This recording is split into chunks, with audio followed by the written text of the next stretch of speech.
नमस्कार, मैं आकाश चौहान। आप देख रहे हैं ताज़ा न्यूज़ 99 यूपी।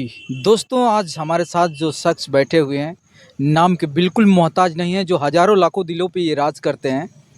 और आज अचानक हमसे मुलाकात हुई, कुछ इनसे हम बातें करेंगे। किस तरीके का आज का इनका प्रकरण है, आगे क्या हुआ, कैसे हुआ, सारी डिटेल्स आपको जानकारी हम देंगे।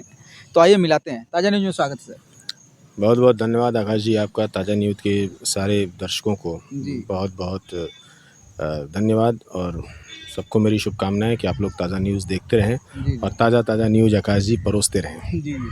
सर, अभी सुबह मैं जगा, एक ट्रेलर आपका लॉन्च हुआ है, 12 गाँव। जो गज़ब का उसका जो डायरेक्शन जो दिया गया है, विराज भट्ट जी डायरेक्टर हैं उसके। गज़ब का उसमें डायरेक्शन दिया गया है, इतना बेहतर वो कॉन्सेप्ट, इतना बेहतर मतलब वो फ़िल्म बनी है कि अभी तो ट्रेलर इस तरीके का है और फ़िल्म अभी आना बाकी है। क्या कहेंगे उस विषय में सर? किस तरीके का ये फ़िल्म है? थोड़ा-सा हमारे दर्शकों को बताएँ सर।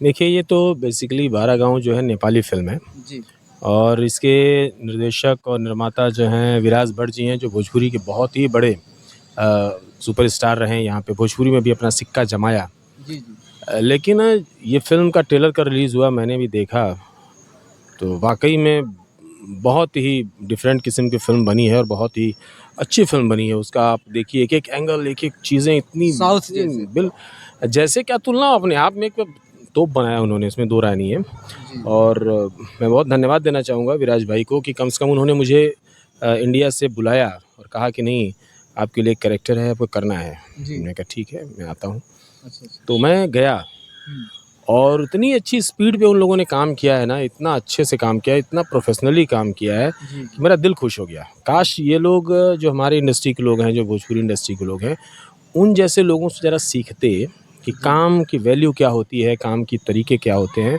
यूँ ही नहीं, वो फ़िल्म बहुत अच्छी बनी है। वाक़ई में सारे लोगों ने बड़ी मेहनत किया है। उनका बेटा समीर भट्ट जो उस फ़िल्म से लॉन्च हो रहा है, अच्छा। और ये बहुत ही मतलब शानदार तरीके से उसने अपनी बॉडी को, अपनी एनर्जी को बिल्कुल लगाया है इस फ़िल्म में।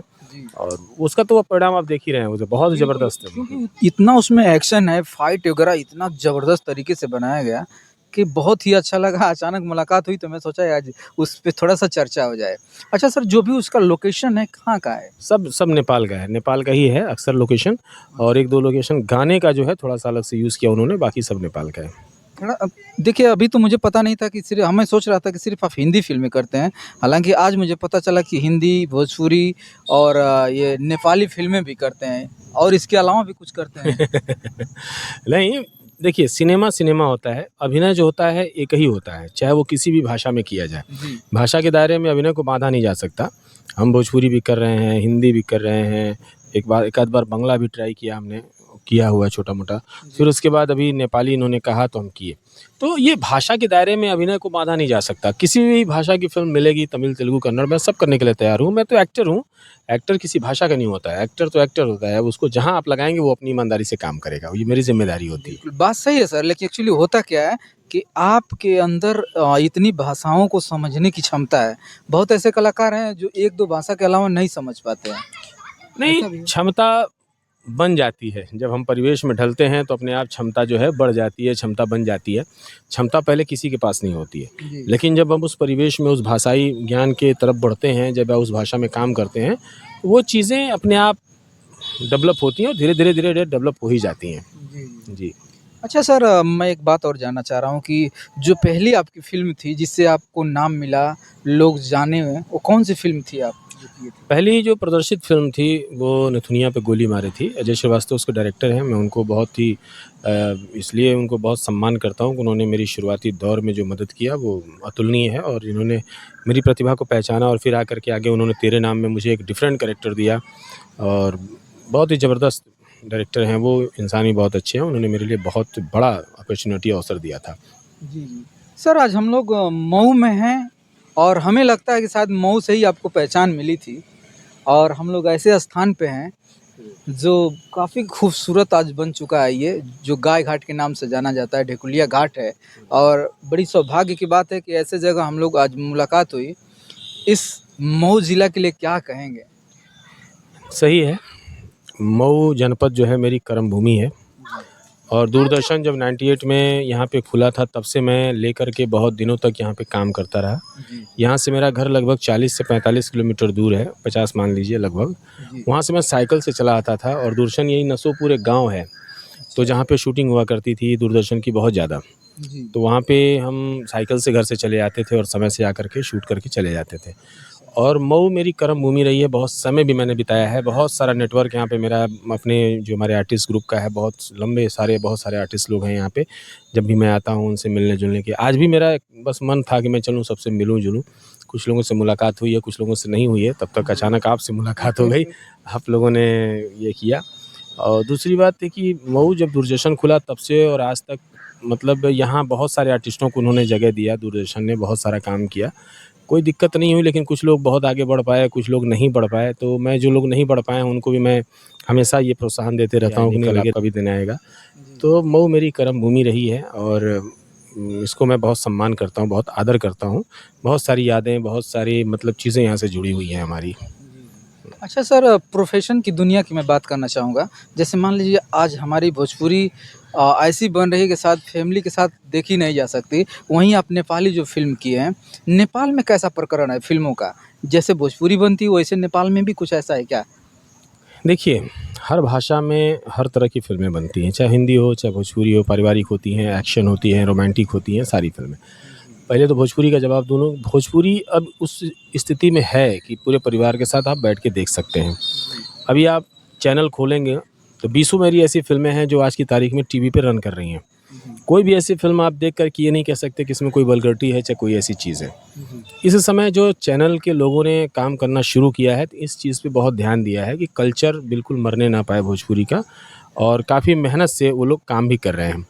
तो उसका ये परिणाम आया है कि बिल्कुल साफ़-सुथरी और अच्छी फ़िल्में बन रही हैं, इसमें कोई दुविधा नहीं है।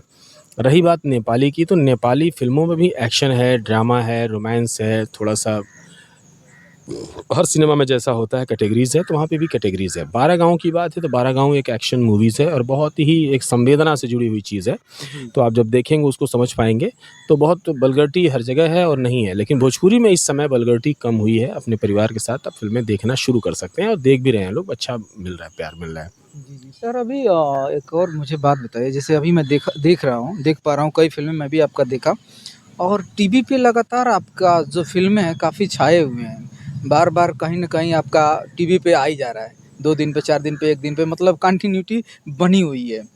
कैसा लग रहा है ये सब होने के बाद आपको? नहीं, कैसा लग किसको अच्छा नहीं लगेगा। मुझे भी अच्छा लग रहा है कि कभी कोई मेरा रिश्तेदार फ़ोन करता है, कभी कोई मेरे दोस्त फ़ोन करते हैं कि यार कितना फ़िल्में बना दी है, कितनी फ़िल्में चल रही हैं। हमने कहा ठीक है, काम कर रहे हैं, रेगुलर कर रहे हैं और सबसे बड़ी बात है कि हम घर पे रह के काम करते हैं। कभी हम मुंबई 2 महीना लगातार नहीं रह पाए और आजकल सबसे अच्छी बात है कि मुंबई के अलावा हमारे यहाँ शूट लगातार चल रहे हैं पूर्वांचल में, चाहे यूपी के अन्य जगहों पे। तो उसका फ़ायदा हमको मिला और लगातार हम हर तरह के लोगों के साथ काम कर रहे हैं, चाहे छोटा हो, चाहे बड़ा हो। मेरे लिए सब लोग अच्छे हैं। जो अच्छा काम कर रहा है हम उसके लिए अवेलेबल हैं और तो मतलब समझिए कि बहुत ही फ़िल्में लगातार ही कर रहा हूँ। जी। इधर बीच में कुछ घर में ट्रेजेडी हुई तो मैं थोड़ा 1 महीने से घर पे थोड़ा बैठ गया, सिस्टर वगैरह की डेथ हो गई। तो फिर अब 5-6 तारीख से लगातार फ़िल्में शुरू हो रही हैं। बहुत अच्छा लगता अभी है। सर आने वाले समय में कौन-सी फ़िल्म आपकी तैयारी है जो आने वाला समय? अब नाम तो हम नहीं बता पाएँगे, 3-4 फ़िल्मों की बात चल रही है अभी। एक बीच में एक फ़िल्म और किया था, उसका नाम नहीं याद है। और इस तरह की बहुत सारी फ़िल्में लगातार रोज़ कोई न कोई बात करता है सिनेमैटिक सिस्टम पे, तो बात होती रहती है। उतना ध्यान में तो नहीं आ रहा है, लेकिन आपको बहुत जल्द अगर ऐसा कुछ होगा तो मैं आपको बता दूँगा सारी चीज़ें। जी, जी। अच्छा सर, जैसे अभी तक देखा जाए तो जो मेन लीड में जैसे खेसारी जी हैं, पवन जी हैं, ऐसे जो स्टार कास्ट हैं, कितने लोगों के साथ स्टार कास्टों के साथ आपने फ़िल्म किया है सर? सारे स्टारों के साथ काम किया मैंने, स्टार की बात नहीं है, लेकिन सबसे ज़्यादा खेसारी जी के साथ काम किया मैंने। अच्छा, अच्छा। खेसारी भाई की पहली फ़िल्म जो साजन चले ससुराल था, उनकी लाइफ़ का मैं पहला विलन था, पहला सीन में मैं था। अच्छा, तो खेसारी जी के साथ ज़्यादा काम हुआ। खेसारी बहुत नेक दिल इंसान भी हैं, बहुत अच्छे और बाकी लोगों से तो बहुत अच्छे नो डाउट। उनके व्यवहार में, आचरण में बहुत वही चीज़ है जो पहले थी। आज तो बहुत सारे लोगों में बहुत रंग बदले हैं, लेकिन वो भी अच्छे हैं। जी। जी, चलिए सर, आपसे बात करके बहुत अच्छा लगा। बहुत-बहुत धन्यवाद आपको। धन्यवाद। आपको भी बहुत-बहुत धन्यवाद आकाश जी।